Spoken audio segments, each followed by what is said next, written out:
eventually, my hope is, I will be able to say, I know you have to focus on 7 different things, but these are the 2 that are going to affect your mortality. Did you know that 1 out of 2 adults has high blood pressure and most don't even know it? Heart disease is the leading cause of death globally and in the United States. And today we're talking about heart health and the future of healthcare with AI.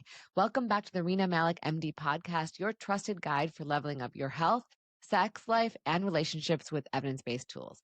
I'm your host, Dr. Rena Malik, urologist and pelvic surgeon. And today we're diving into the future of cardiac medicine with a true pioneer in the field, Dr. Amy Bhatt, live from the HLTH conference. Dr. Bhatt is a leading cardiologist at Harvard Medical School, Chief Innovation Officer of the American College of Cardiology, and chairs the FDA Digital Health Advisory Committee. In this episode, you're going to learn how to understand your risks for heart disease and how AI is a powerful tool that will change your experience in medicine and how you manage your health. I know you do a lot of work with artificial intelligence. So how, as a patient, can they expect that artificial intelligence will improve their experience and their outcomes? I think the first thing that we think about with artificial intelligence, I don't love the word artificial.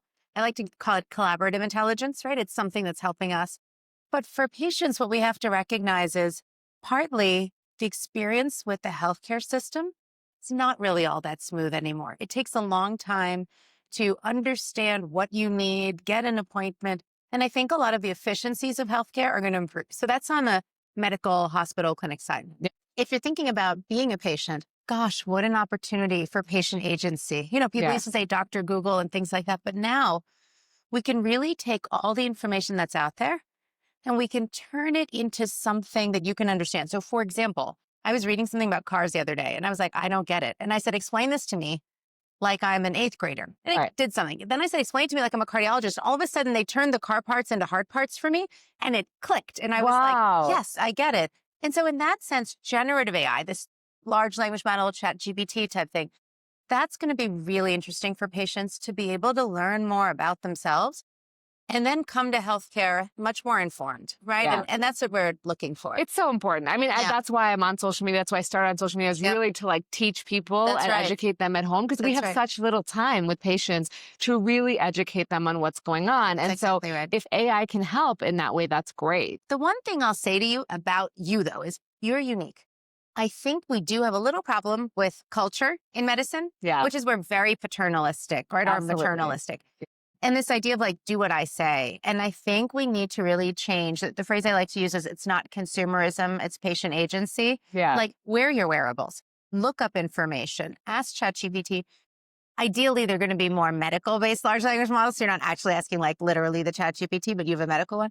Get that information. And it's our job as doctors and nurses to want our patients to want to know more about themselves. So there's a little culture change. So people may feel a little pushback. Not everybody is like you. Yeah. People may feel a little pushback and you just have to work through it with Absolutely. I mean, I think it's the way of the future. Yeah, it really is. And you do some work also with the FDA on digital health leadership. So how is that going to be regulated? Because the concern that I have, right, as a doctor is that like AI, we've already seen some instances of AI telling patients like what they want to hear, right? And young kids what they want to hear, and not necessarily the right answer, because it wants to be very, positive. Yes. And so I think there's an important space for regulation. You're very involved in that. Yeah. So we have a digital health advisory committee and I lead that group. And we met last year talking about generative AI, exactly what you're saying. And what we came up with is the following, which is we really need an infrastructure for people to understand how it's safe to use it. Yeah. So you can't just use it and expect, you wouldn't use ChatGPT to like balance your checkbook, right? I mean, you could, sure, but you wouldn't just be like, here, go take my bank account and do what you want with it. Invest my money. Your health is the same as that, right? You're investing in yourself, right? And you want to protect yourself. And so one of the most important things about regulation is not saying, don't do this, don't do that. AI is moving too fast for it. We'll miss something if we just say, don't do, because there'll be something new and I won't know about it. Somebody else won't know about it. But what we say is build an infrastructure for using it with guardrails that makes it safe. And that's what we're telling clinicians and systems and hospitals and companies. If you're building something, show us transparently, like, what are you building and how are you keeping people safe? And what's the data going into it, right? Yeah, Because it's only as exactly. good as what you put into it. That's exactly it. That's exactly it. So I think transparency and then outcomes. Yeah. I really ask the companies who are doing these things, did you make stuff better?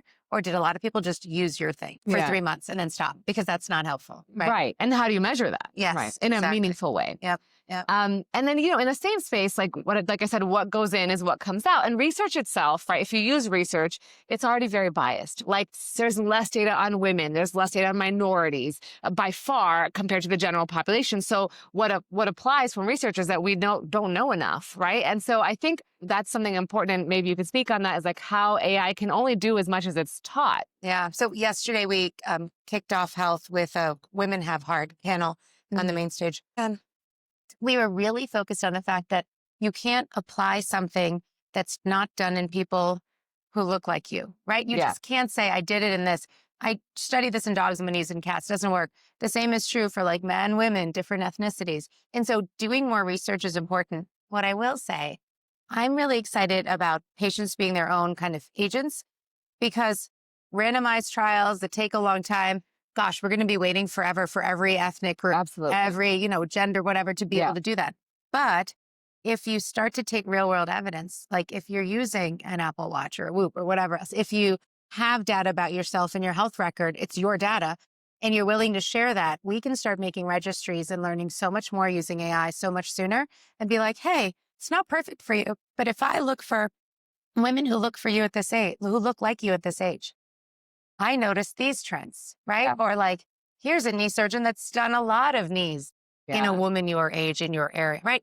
And so now we can start really I think that is so great, right? Because there's so many people who've done like in the private world where they're not doing research, but they do clinically take care of a lot of minorities or a lot of women. And if AI can get that data easily and analyze it, like we're in a whole new frontier. That's exactly right. That's exactly right. So I know you're a cardiologist. And I think the important thing I really want to talk about is there's a lot of confusion around like what is good for heart health. Like there's like, is cholesterol good? Is cholesterol bad? And there's like all these new biomarkers that, to be honest, I don't remember learning in medical school. Maybe they're new for that reason. And so I just want some clarity for our audience on like what's important for heart health. Yeah. So 5 things. They're all the old things. I like to call them timeless, not old, right? Yeah. But blood pressure. Yes. You got to keep your blood pressure down. It is essential. 1 out of 2 people have hypertension. Most of those people don't know it. 1 out of 2. 1 out of 2. So if like anybody's watching today and they just want to like go get your blood pressure checked, like go get your blood pressure checked. Oh my God. Like, that's the one thing you can do for yourself. So important. Number 2, cholesterol. You don't have to have no cholesterol, but you should have an LDL that is in range for you, right? So lower than 130 is ideal. If you have risk factors, if you had a complicated pregnancy with preeclampsia, if you're South Asian, kind of like you under 100, and there's guidelines for all of this you can find, online easily. Cholesterol. So blood pressure, cholesterol. I would like your body mass index to be less than 25, less than 23 if you're a South Asian. Happy Diwali, get your BMI less than 23, right? Like that's what needs to happen. I think those are like 3 of the easiest things to do. And then the other things that come are more related to like metabolic, right? Which is your hemoglobin A1C. It's a number you can ask your doctor to get for you. Clinicians know this, right? And so I think that's important. Your below obesity, 5.8, ideally. Below 5.8. I like 5.7 or lower is your visceral fat, your belly fat, right? Something to work on. And then the last is probably the most important and the hardest, which is stress. We spend a lot of time on all these other things and no one talks about stress. I find it all the time. The one thing you mentioned about blood pressure, that was the number one, is I see so many like really fit, young, healthy men who have terrible blood pressure. Yes. And that's why they have ED or whatever their sexual health issue is. So that's a huge one. And then, stress. Like no, people are like, I've got everything under control. I'm eating right. I'm sleeping right. But your stress is out of control. Let me go to healthy men for a second, right? A lot of my friends, like very fit guys, 2 things happen. One is you don't realize that you have high blood pressure, right? The second is if you learn your symptoms of high blood pressure, if you start measuring, you will know when your blood pressure is going up. Sometimes it's related to stress. Other times it's related to other things. You will learn to feel it and you'll understand more about your body. Now, if you say, no, my blood pressure's always been great, doc, I check it.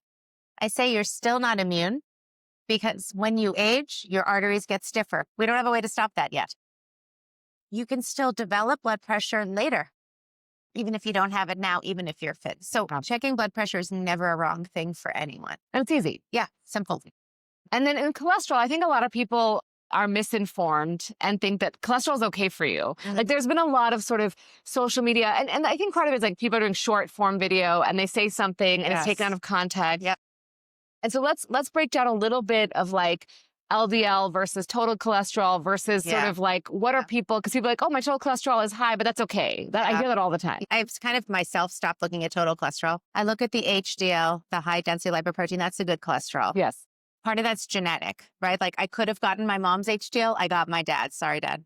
And like, so it's low. My mom's is brilliantly high. If your total cholesterol were high because your good cholesterol is high, doesn't then matter. That's right. And those are some of those people who've been told that by a doctor, don't understand why. Yes. And so I really look at that. How can you get it up, by the way, if yours is low? Fiber and exercise.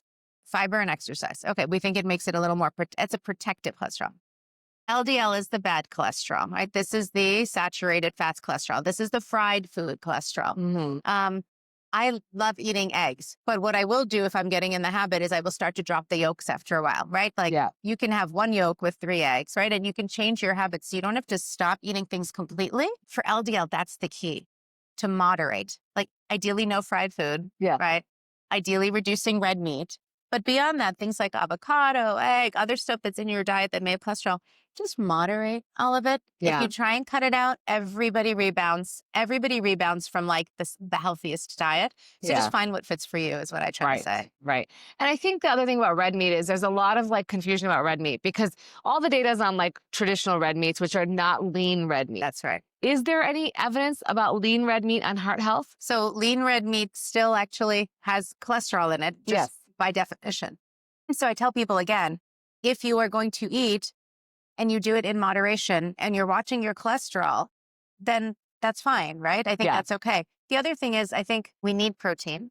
Mm-hmm. Vegetarian sources, vegan sources of protein are hard, but very doable. I have a lot of good friends who do it. Yeah. I myself will throw meat in the mix, right? Mm-hmm. But then there's also kind of, do you have white meat? Do you have fish? And can you start to vary the types of protein you're getting? So you're not just relying on like, I love steak, so I have it every day. Right. Like you can love a good steak and you can still find other ways on other days to eat something so that steak's like super special when you have it, right? And it's okay. And what do you mean? I guess when you tell your patients moderation, what do you mean? Is it like twice a week? It depends on who you are and what your cholesterol profile looks like, what your family history is, right? If you have a strong family history, brother's got heart disease, you have high blood pressure, your cholesterol's not great, like then we should do once a month. Like we should really like bring it down. Yeah. If you're relatively healthy, you have a high HDL, your LDL is naturally low and it doesn't rise that much, then, you know, and you love your steak, right? Or whatever it might be, then maybe you can do it once a week. And so I think you really have to personalize for yourself when you're thinking about this and say, what are my risk factors and what am I willing to control? And the last question I want to ask you is now kind of bringing AI into this. How do you think AI is going to be able to sort of look at these things more quickly and be able to give us more information? Like you wrote a paper on polygenic risk scores, right? So like how is that going to play into the patient experience? My favorite thing. We're not there yet because data is messy right now and it's all in different forms. It's not necessarily interoperable. Eventually we will get to a place where regardless of where the data is, we structure it or we figure out how to get to it in a way that I can take you and say, okay, I know these things from your doctor or your health record. I know these things about your social kind of determinants and stuff. I know these things about your history and your family. And by the way, I know a set of things about not only like your wearable data, but also stuff that other people have volunteered to put into Apple Health or other things, right? Yeah. Now I can put all that together and say, here's a full picture of who you are. And eventually my hope is I will be able to say, I know you have to focus on 7 different things. I'm not saying you have 7 diseases. Sure. But these are the 2 that are going to affect your mortality. Or these are the 2 that are most likely to cause you problems, being in the hospital, heart failure, symptoms, right? And so you may say, you know, I don't want to live forever, but I want to live better. And so then you can focus on that. And so when you get that information, then you can have a really important conversation with your clinicians, with your family and say, here's the thing that we should work on. And that makes life a lot easier. Most people have 2 chronic diseases when you get over age 60. Yeah. A lot of people have more, right? Yeah. And so how do you figure out what to focus on? It would be great to have a snapshot picture of yourself, give it to your doctors, your pharmacists, your nurses, but also use it yourself to say, I see, yeah, that tracks. These 4 things are things I need to work on, but that one's the one that's going to make my life not as great. I'm going to start there. Yes. I think that's great. I'm excited. Is there like wearable data right now that you think everybody should be looking at? I would love for people to start to get used to wearables and look at whatever's more to you. So, I mean, sleep, God, I mean, I wish I was a better sleeper. I think most people do, Yeah. right? So, especially during menopause, sleep is like not Yeah. a pleasant thing. So, but I think it's true. And by the way, like men also have sleep issues around the same age we do, even though it's not menopause, right? So I Right. think there's through the aging process, we're losing our ability to have those hours of sleep. So there's a lot of different trackers. There's a sleep mat on your bed. There's things you can wear. You can wear a ring. And so I think that's a really important one. That's Yes. super easy. And you don't blame yourself for it. Yeah. You just get to know your habits. So that's a favorite one of mine. Yeah. I do think measuring your heart rate, seeing what it looks like, heart rate variability is something that a lot of the wearables give. It's a sign of how much your heart rate goes up and down. Your own baseline is your own baseline, but you can kind of see its effects. The worst thing about it is if you have alcohol, it immediately shows you that the next morning. So like take it off if you want to go have some drinks, maybe unless you really are trying to get off alcohol. Like you're stressed. And then, yeah, exactly. Are you sick? Exactly. But joking aside, I think any wearable right now is a good idea because it's you saying, I'm in charge of my body and myself. And it's you going into healthcare saying, I know things about me and I know how I feel. And then the most important thing is you track how you feel with the numbers and you start to see things. And that's great. I do like the blood pressure kind of trend idea on the wrist. We're watching it really closely. Yeah. Real blood pressure is arm cuff, properly done, validated, et cetera. But there are FDA approvals now coming for things that can give you, hey, you might have blood pressure. We had a conversation about this yesterday. Somebody tried to tell me, no, Dr. Bhatt, you don't want that. You want a real blood pressure. I said, look, 1 out of 2 people has high blood pressure. And we've had blood pressure cuffs along for a long time. So if there's anything that gets people to pay more attention to, could I have high blood pressure? It's great. Let's use it. So any wearable that's out there, just use it and get used to it. It's your data, right? Absolutely. Just get used to it. Awesome. Well, thank you so much. Thank you for having me. Thank you guys so much for joining us on today's episode of the Rena Malik MD podcast. If you enjoyed it, do me one solid favor. Subscribe or follow or whatever it is on your podcast app. Click that button so you're following the podcast and make sure to leave a rating or review. It is completely free, zero cost way to support the podcast, and I will greatly appreciate it. And as always, remember to take care of yourself because you're worth it.